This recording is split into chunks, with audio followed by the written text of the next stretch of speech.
Hi guys, welcome to the Louise Creative. My name is Lydia, and in today's tutorials I'm going to be showing on how I made this gorgeous elaborate sleeve. To you my subscribers, I want to say thank you so much for your support, and if you're new here, please make sure to subscribe to my channel. Like my video if you find it helpful, and also share to a friend or a colleague you think might be in need of it. Leave all your comments and questions at the comment section. I will make sure to answer your question. Thank you so much. Enjoy the rest of the tutorials. First, I'm going to be cutting out a fitted sleeve. Not so fitted, with a bit allowance on it of length 19. That's where I actually want my puff to stop. So I'm going to make sure that on the down part it has at least a 4 inch or more inch allowance, depending on how you want your puff to be. I'm actually using colors fabric so that you can actually see everything I'm doing. That's why I'm using fabrics of different colors. So now this is going to be the dark brown fabric is the puff, the one I'm going to be using for the puff, and I have marked it at the center, both at the up part and at the bottom part as well. And I also notched the fitted one. This is going to be the inner, the black one is going to be the inner, so I also notched it at both ends. So I'm now going to fit the gold fabric and the black fabric at the center and then pin it. Once I'm done pinning it, I go ahead to pleat the whole of the gold fabric into the black fabric. So once I'm done at one end, I go ahead to the other side as well and then pleat it at the other side too. Once I'm done with the bottom part, I go over to the up part and then mark it, place it center, and then start pleating. I'll make sure that I pleat the gold fabric all into the black fabric. This is in order to form a full puff. So once I'm done with that, I go over to the machine and start sewing. First, I'll make sure that I had to sew it at the bottom part at least 2 or 2.5 inches before I start pleating.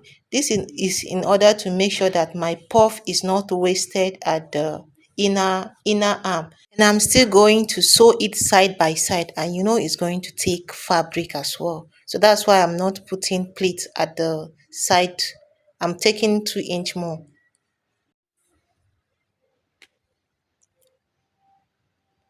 And at the other side as well, I gave it 2 inch at the other end without pleats.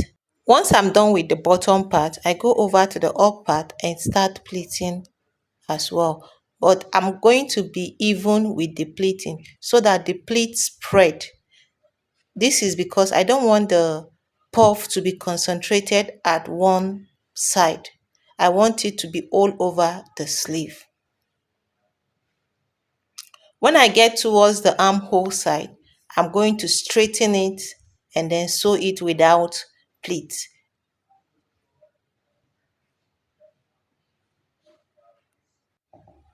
Once I'm done with the other side, I go over to the other side. From the armhole, I sew it straight without pleat, just like you're seeing. So once I get to a certain point, I will start pleating. Remember, I'm giving it a spread pleat, like the pleat is not going to be concentrated on one side. I'm going to spread it. Once I'm done with that, I go over to the table and then I will just sew it at that point that I'm pinning it down. So once I'm done with this, I go ahead to cut out a band to complete my sleeve. As you can see, the stretchy part in this fabric is when you stretch it at the diagonal shape. So I'm going to fold this fabric into a diagonal, into two like this, into a diagonal, then fold it over, arrange it well, then fold it again. So now I'm going to start inserting my measurement. Already this fabric is stretchy. The way I cut it wasn't stretchy before, but the way I folded it made it stretchy now. So and then the way I'm going to be placing my measurement. So I'm going to place my elbow measurement, give it its allowance, and then the length of the band, and also the rigs of the band, the rigs.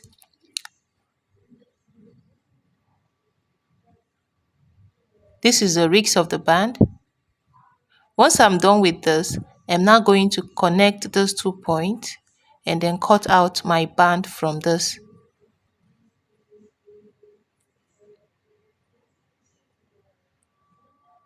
So now I have cut out my band. I'm going to be dividing it into two to get two of it. So guys, as you can see, this fabric wasn't stretchy before, but now it is stretchy. That's because I cut it in a diagonal form. Back to my machine, I folded my puff sleeve into two, run a stitches over it before I can now start fixing my band into it at the bottom. I'm now piping the rigs of my band. Once I'm done with that, I fold my band into two. Starting from the rigs, I run a stitch on it to meet it at the elbow, making sure that my measurements are all intact. So once I'm done with that, I go ahead to fix the band at the elbow to the puff sleeve at the base, and if it is excess at the puff sleeve, I will have to pleat it into the elbow band. So guys, this is it about an elaborate puff sleeve. Please don't forget to subscribe and also like, share and comment. See you guys in my next tutorials. Bye.